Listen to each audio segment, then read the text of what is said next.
as I was home teleworking last week, and now I'm kind of in a mix, I found myself that I wasn't being as productive as I wanted. And I also would look down and find that even though I was working, I still had my pajama bottoms on. And it was actually my son who, a while back, had said he was reading a book called College Hacks. And one of the ones was that if you put on a pair of tennis shoes, how much more productive you'll be.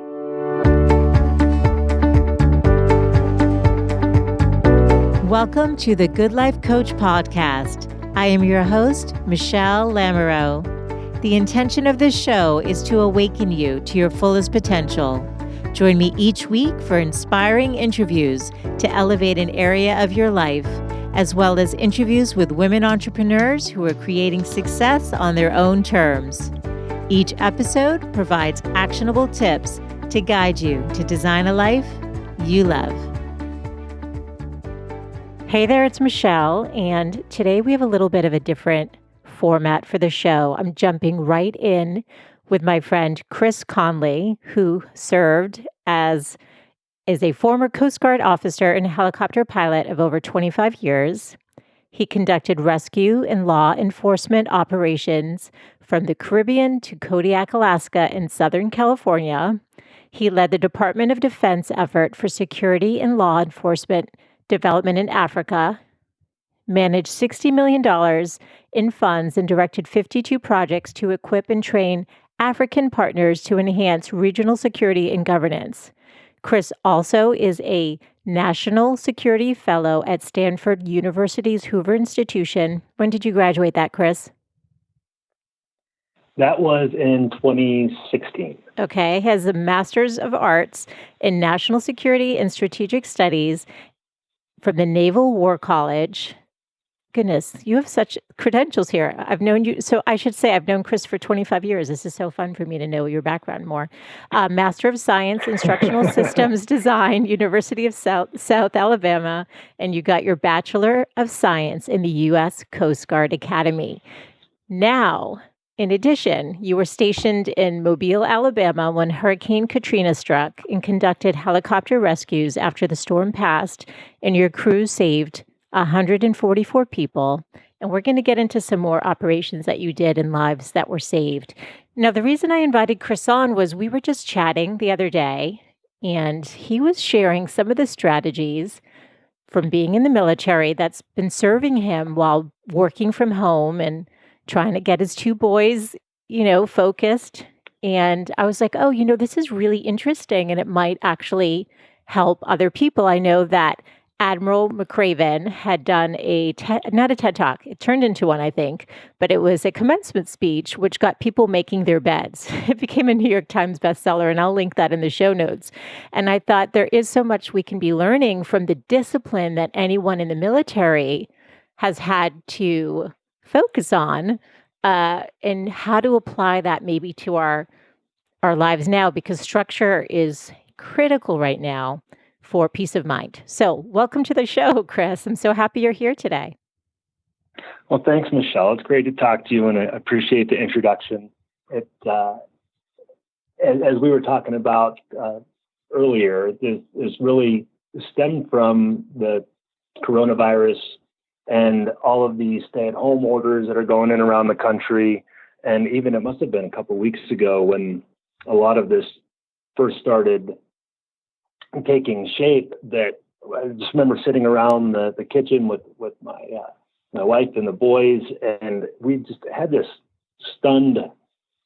we were stunned at the situation, and the boys kind of initially became frustrated by the lack of, or perceived lack of, control over all the plans that they had made and expectations that they had built. Mm. So as I was wrestling with this myself, going back and forth between whether or not I was going to be able to continue working or work from home, and that sort of thing, I started thinking to some of the situations I'd had in my Coast Guard career that I thought might apply, and two in particular came to mind. One was preparing for and going on deployments, first as a young officer on ships, and then later as a helicopter pilot. And there really are a lot of similarities to some of the challenges we're dealing with now, and with the coronavirus that apply to those deployments. And the other situation was some of the survival training, in particular, that I underwent when I was in Kodiak, Alaska, as a helicopter pilot. We did some Arctic and cold weather survival training, and they used a method of 7 steps.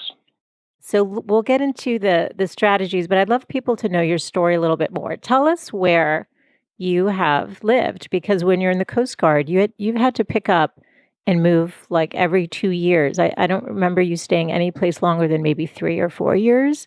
You're married to a great person. Don is amazing, and you've got a beautiful family. And it can't be easy, though, having to uproot all the time. So tell us about where you have lived.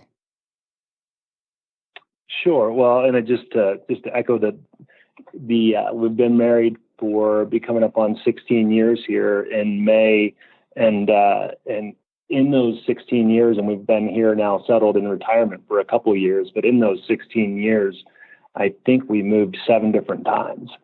That was just with Dawn and the boys, who came a little bit later, obviously. But that is the kind of work, or the kind of life that the military leads. And in a sense, it's similar again to this, because there really is, when you get your orders, that's just where you go. There is not much control over, as much control as we often like over the situation. So I have been stationed in California and Florida a couple times.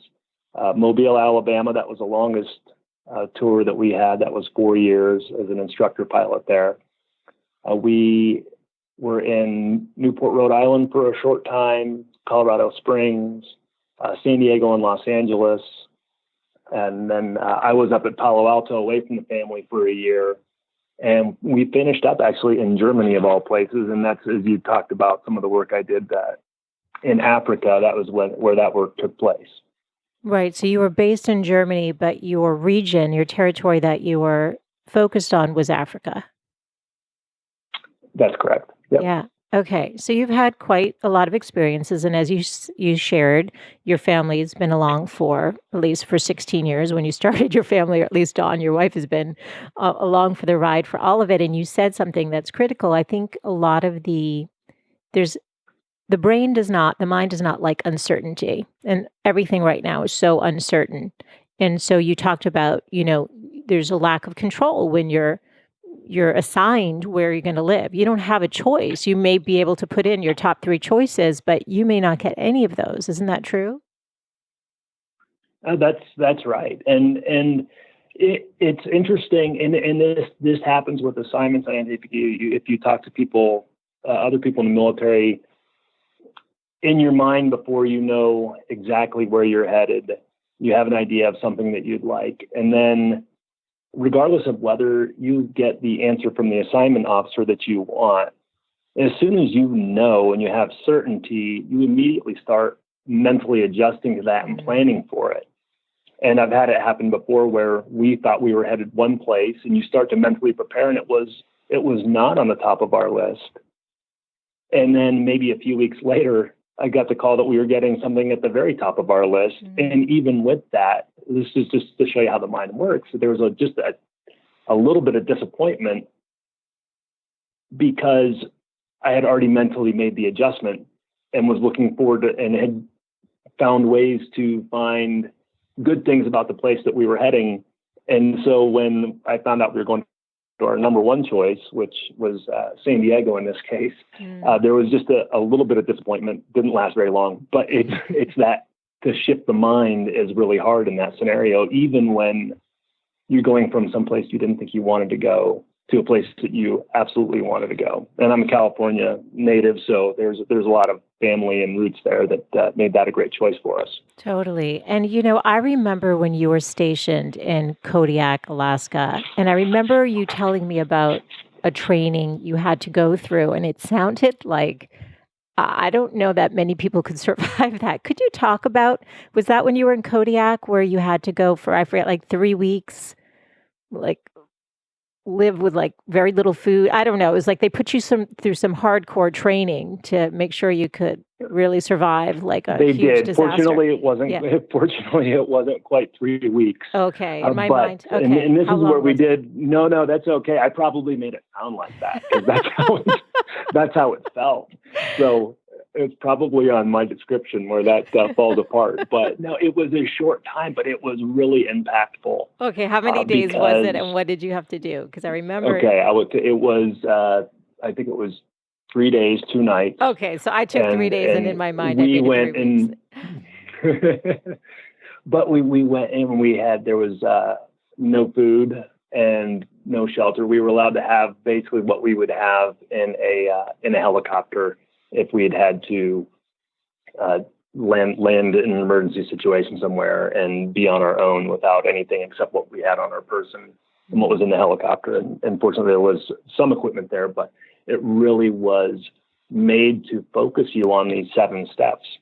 And I think that why it was impactful was because you go the first day without food, and which, granted, that I mean different things to different people, but at maybe 26, 28 years old, that was really important to me personally, Mm-hmm. and so that, and then the other focus was that you'd think that in a survival situation, the first thing you'd want to do was build a fire, and who wouldn't? This was December in Kodiak, Alaska, and that was not one of the steps. So we didn't get to build a fire. I thought it would be somewhere in the process, and it wasn't. The first step is recognition, and that's really acknowledging. And of course, we had planned for this, but I think there are situations where not recognizing you're in a survival situation, or like, let's say this, as most of us are adjusting to a new reality with the restrictions from the coronavirus, that recognizing that you're in a survival situation, in that case, in a different situation, in this case, really helps to focus the mind and causes you to take inventory of what are the things you need to do to get through this period. And I say that because if you delay in recognizing in a survival situation, it could mean when nightfall comes, you're not prepared and you risk, in this case, freezing to death or getting severe hypothermia. In other situations, it really detracts from your ability to focus and action. So that recognition piece being really important as one thing I'll emphasize, and that's kind of what it occurred to me when I was trying to think of a way to approach this new scenario we're in from the coronavirus.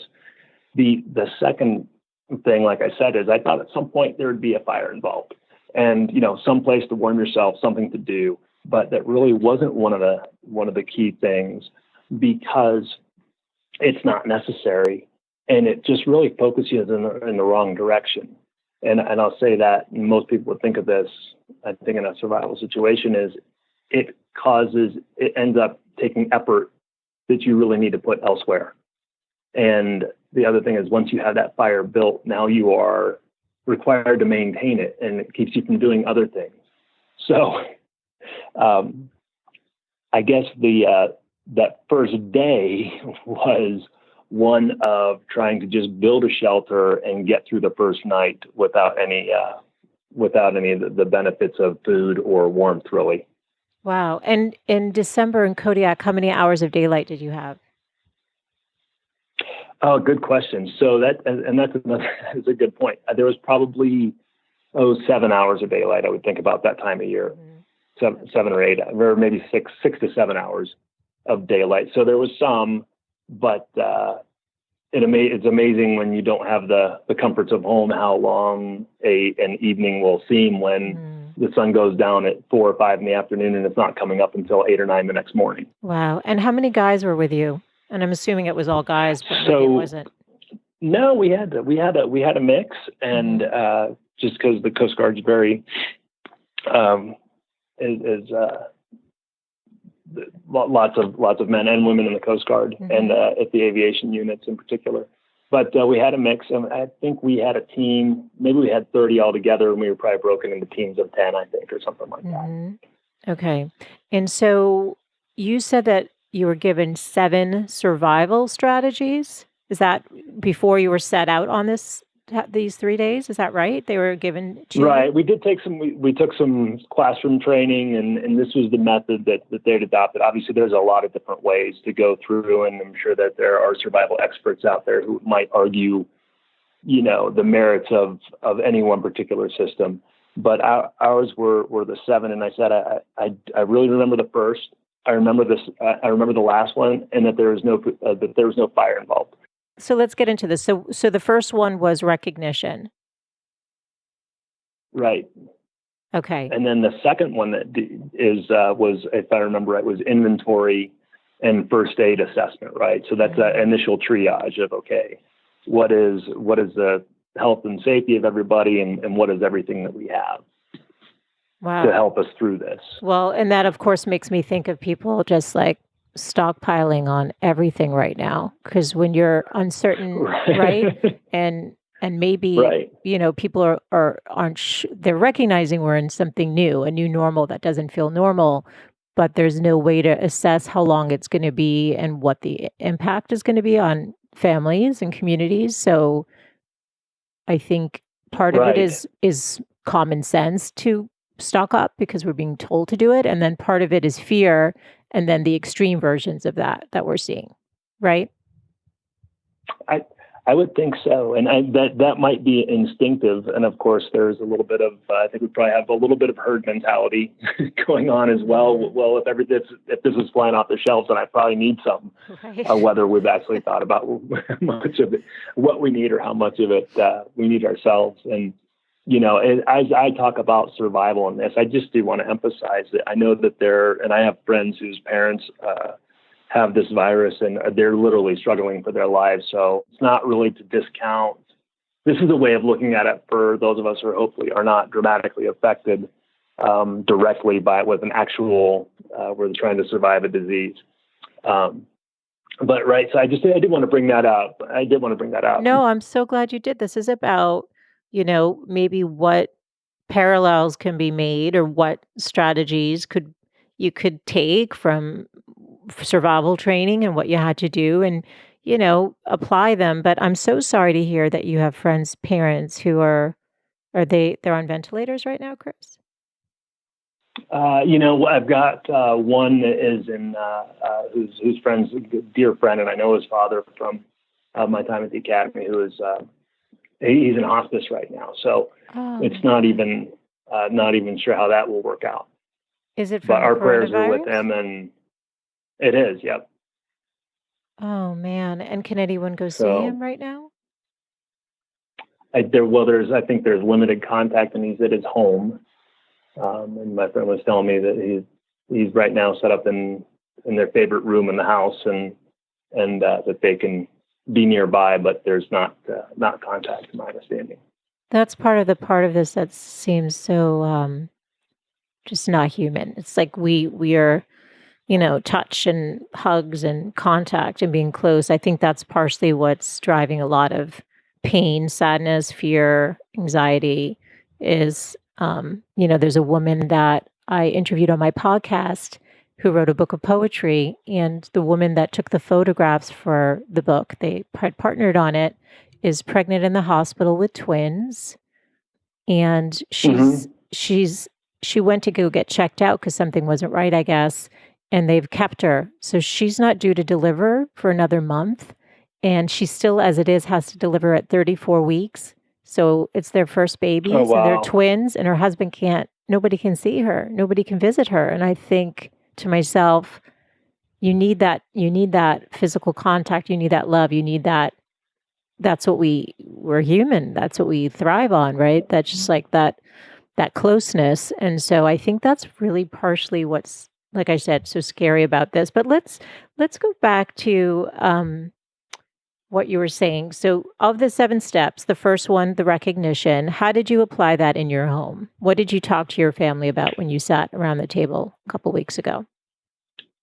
I think it wasn't so much, I think it was more for me actually, because at least initially, and we did talk about kind of what we're talking about now, but initially it was, like I said, we were all just a bit stunned when we got the notice that the kids weren't going back to school on Monday, and that, all these other things that we had been looking forward to were canceled, and uncertainty with both Dawn's work and my work that have, both been impacted and had to adjust from this in different ways. So I think it was, a lot of that was just for me. And then the follow on was, okay, everybody, we're in this spot. What are some things we can do that will make it better? Yeah. And so what's number 7 from the survival training? So number 7 from the survival training was fun. And again, I remember it probably because it was last, but also because I found it odd. and, as we did the part of the classroom training and they were interviewing people who'd been literally through, real life, survival situations. And one of the things that this is something that came up, and I think you see it in other places as well, if you look. But one of the things that came up was that they found a way to play games or something as simple as when, having a discussion about, well, when we get back, we're going to have, I want to have pizza, or I want to have this particular meal. And this is the things I want on my pizza, and to go through that. Mm-hmm. And I think it resonated with me because a couple things is that distraction is important. If you get a chance, usually if you're completely by yourself, and you still need to find ways to entertain yourself. But in that case, you can imagine or visualize things. But I just remember thinking it really does have to do with that, being distracted, finding some way to have enjoyment. And then, but finally, also just, I really think it helps with that will to live and that will to survive. And undoubtedly, these folks have gone through some very challenging situations. So I think it really contributes to that will to live. That last piece is important. It's last because you have to do the other things first to survive, but then to keep surviving, I think having that fun incorporated is really important. Yeah. And how are you doing that in your family? What are you guys doing at home? So we were watching movies together like everybody else in some ways. So that's part of it, which is frankly something we don't do typically because we stay really busy. But other things that we've done, and the boys like different things, but we've done playing ping pong together, just taking time to play games, taking time out to play games, football and soccer. I've got one that really likes to play poker, so we've been playing poker. And they're just different things that you can do. And granted, there are, even within our own family, though we're in a confined space, there are probably health-wise that we need to be careful of which things we pick. Can't do everything you'd want, but just having that those distractions or that time outside has really been good for us, and something that we don't always make time for when we're in our regular daily lives. Absolutely. And I think, with the hard situation that we're all in, and all the challenges that it's bringing, and, there's the time together. So, trying to look for some of the beauty that comes out of these hard times, I think is key. Chris, what other experiences did you have, or any other things that had come to mind to you, based on all your various deployments and things that you've done that maybe also apply to the scenario that we're in today? Right. And, I think the one, and especially occurred when I was younger, I was actually assigned to a ship for a couple of years.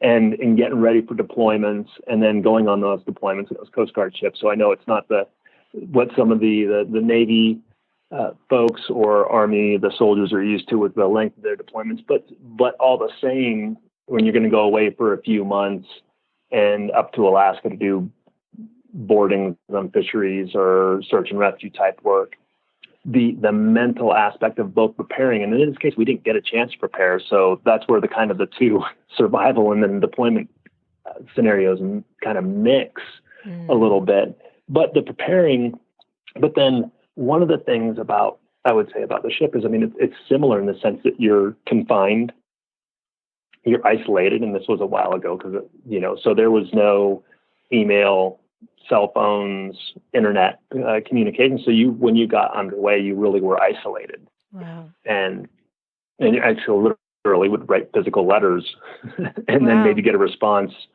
toward the end of your deployment if you wanted to communicate with anybody. But so it was the isolation is similar. And then the last thing I'll talk about is the uncertainty of when does that deployment actually end. You always had a scheduled date, but the amount of time that you actually pulled back into your home port on schedule was far underrepresented compared to how many times you were delayed. And it never seemed like you ever came home early. So those three things, the isolation, the lack of communication, and the uncertainty really all kind of blend together. And they're in a lot of ways some of the things that we're having to deal with now. So some of the things that I would do, and then now I'm looking at, I've already started doing again, was, as I would go on deployment, you're a captive audience to yourself, right? So there's plenty to do with the work, but you also had an opportunity to set some goals. So I would always go on deployment with some goals for fitness, to work out a certain number of times. And I know not everybody has the ability can't go to the gym anymore and you can't do these other things, but if you can work on a ship, you can pretty much work out anyways. And these were not big ships. They're rather small, and they would roll and pitch with the ocean. So riding on a stationary bike, or even just doing sit-ups in your room or push-ups was sometimes all that you could manage. And then the other piece is really the dealing with the uncertainty piece. And I think in terms of that, and that's something that this loss of control that I'm kind of helping the boys work through. I remember when I was younger, and you'd get that first, hey, you're going to be extended through Thanksgiving, or you're going to have to, your replacement's not going to be here, you're going to have to stay out for another month or whatever. That was really frustrating at first. And whether it was a matter of just being broken down or developing some resilience over time, when you started to expect that to be the case, that things were not going to go as planned, it really helped manage your expectations and manage your emotions over that extension when it inevitably came. So I think those are a couple of things.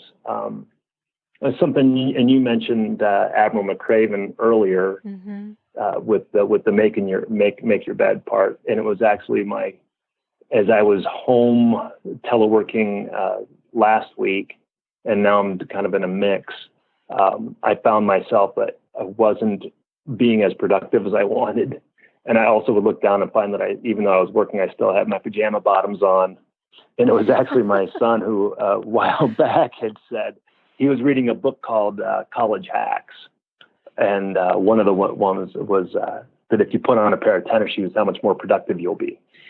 just the act of putting on the shoes. And I was kind of reminded of that. And that as I was first adjusting to this, and said, you need to set your alarm to wake up in the morning. This is for me personally, set your alarm and wake up. Yeah. Go through your normal routine, and you'll get so much more done. And speaking of goals and that sort of thing, like you had set on deployments, this is a great chance one of the silver linings at least could be that you could develop a new habit, or at least over the next month, 6 weeks, 8 weeks, however much longer this lasts, you could really position yourself to be that when we are able to relax all the restrictions, that you're in a good spot, physically and mentally and emotionally, with how you can approach things. And there are certain things we can do now to do that, but getting a routine, and that was certainly important on deployments, having a routine and sticking to it with the normal schedule is so important, because we will lose time if we don't do that, I think. It's so true. Yes, and we will, because time will just go. So I It think does. It just kind of evaporates. it totally does. Sometimes I'm like, oh my goodness, another day. Where did the time go? Even though we're home all day long. I think that's so true. And actually, once we got my daughter on her schedule, I have been overlaying my schedule so that I know that, when her lunch break comes, we can be together. And then she's got PE time. That's again becomes like a dedicated break for me too. But then I've also slotted in time for me to walk by myself. We're fortunate where we are that it's not too congested of an area, so I can go and not see anyone, or if I do, everyone's keeping their distance. But I think that Right. alone time, I don't know if your wife is doing this, or if you're doing this, where you're getting that mental peace of mind and just a moment to catch your own breath and just kind of just recheck in with yourself. And I've also been making sure to meditate in the morning, which has also been really nice. Oh, that's really good. Yeah, it's really grounding. And sometimes I do a longer one or sometimes I do a shorter one, depending on the day.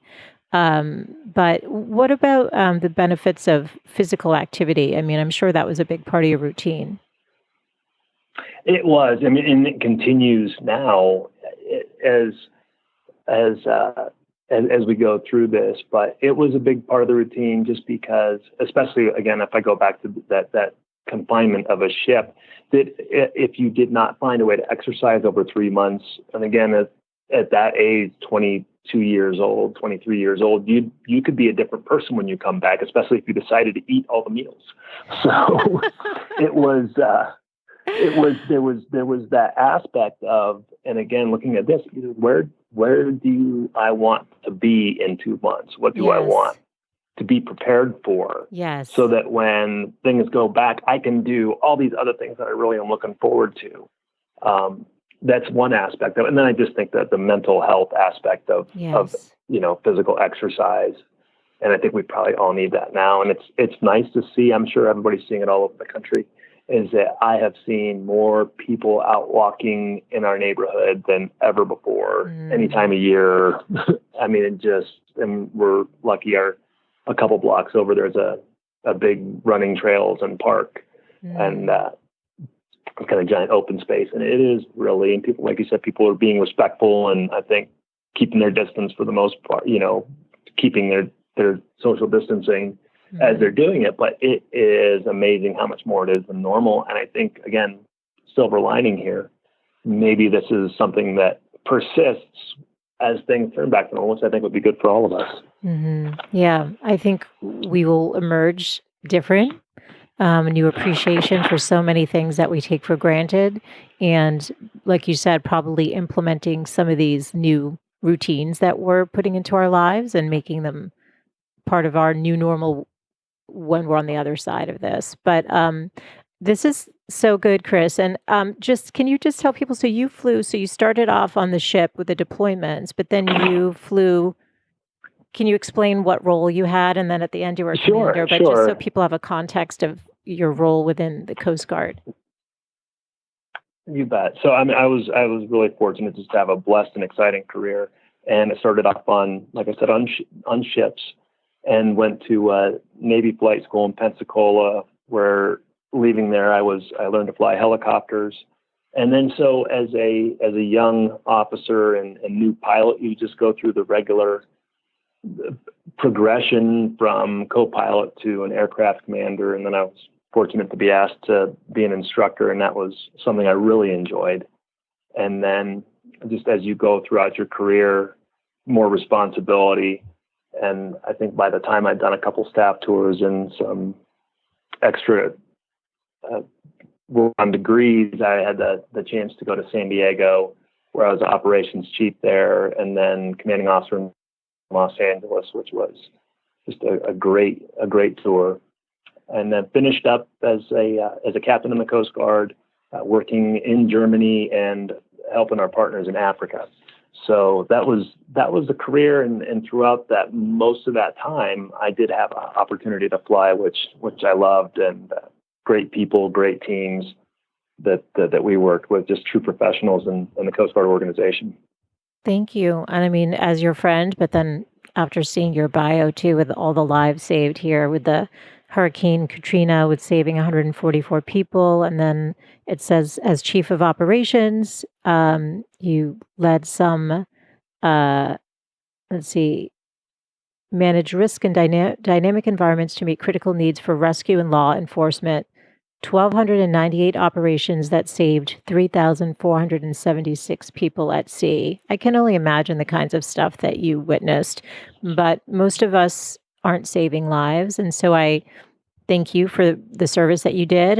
And obviously, I have such deep appreciation for everyone right now in the medical community who are on the front lines here and who save lives. Absolutely. I mean, I just have so much admiration and respect and gratitude, and it makes me a little bit emotional right now to think about it. And I think we all just have to, we're doing our part, and part of that is gratitude and appreciation for what we have, especially if those that we love are well. So is there anything I didn't ask you, though, that you want to mention today before we... Well, you know what? First, thank you for that. And I'll just to reiterate, is so important is that it's those professionals on the front lines, and for us, it was the Coast Guard. For me, it was those crews. As I got more senior, so when you talk about numbers, like that, as I got more senior, I was more the running the operations, from my phone or from my office, and there was other people out there who were risking their lives. But I also had the opportunity to do that when I was younger, and obviously I just enjoyed being part of that team, and it was really a team effort. Secondly, I just want to reiterate what you said about not only the healthcare workers and the first responders, but I think we're really developing a new appreciation for how essential some of those industries and people that we didn't recognize, like the person who's stocking the grocery shelves. And like I said, because of the type of work I do, I'm asked to come into work sometimes and during this period. And, I was passing the person who does the cleaning in the hall and just said, thank you, right? Because that work is really keeping us all safe. And so I agree with you. And also just, it's nice to recognize that there are a lot of people out there that we probably took for granted, frankly, and now are realizing just how important they are. And so this is having that benefit as well. Yeah, I'm glad you mentioned that. I haven't been to a market in probably 10 days now, but the last few times, before everything was really like shutting down so much and you realize, okay, essentials only. I would just thank everybody in the market working. Thank you. Because you just look at the empty shelves and think how much added work there is now for what they're doing. It's not just replenishing a few items. It's literally restocking every night. I can't even imagine how much work. And also that they have to be there. And so much gratitude. I think we can't underestimate the impact that those two words have for others. Absolutely. And now more than ever, I think. Yeah, I think there's always, like I said, the beauty that comes out of the dark, but we've got a little ways away, I think, from what we're hearing of how much longer this will be. So we want everyone to stay well. I hope that Chris's survival training and, the idea of recognition and fun, those two simple steps somehow help, as well as him sharing the stories and, this idea of routine and really getting up and having that structure, as much structure and control that where you can, is so essential right now. Absolutely. Thank you so much, Chris. It's always fun talking to you. Yeah, no, this is fun. And I appreciate you as a friend, and also, like I said, for all the service that you've given this country. And thanks so much for taking the time today. This is Michelle Lamoureux, and you've been listening to the Good Life Coach podcast. So I want to let you know that I have a free gift for you if you're interested. I've been thinking of how uncertain things are and wanted to do something a little extra and want to give you a copy of my book. It's called Design a Life You Love, A Woman's Guide to Living a Happier and More Fulfilled Life. And I usually sell it on Amazon for $10, but you can download for the month of April a free copy. It covers life, love, work, body, relationships, and simplicity. And the intention behind it is to help you live your life with greater purpose and clarity, make loving yourself and your body a priority, have a career and relationships that you love, and incorporate simple pleasures for greater joy. So that's what the book covers. There's a lot of great exercises with each inspiration, and I hope that you find it helpful. Again, you can find it over at thegoodlifecoach.com. You'll see the sign up right on the homepage, and you can get your copy today. If you enjoyed today's episode, be sure to share it with a friend and to subscribe now on Apple Podcasts so you don't miss an episode. While you're there, please take a second to review the show so I know what's resonating with you. It means the world to me to know that you've taken a minute to share your feedback, and I read every review that's posted. So thanks as always for tuning in. If you want additional inspiration and tips, come on over and visit me on Instagram. You can find me at Michelle with 1L _Lamoureux. Thanks so much, and I'll look forward to reconnecting with you soon. Bye for now.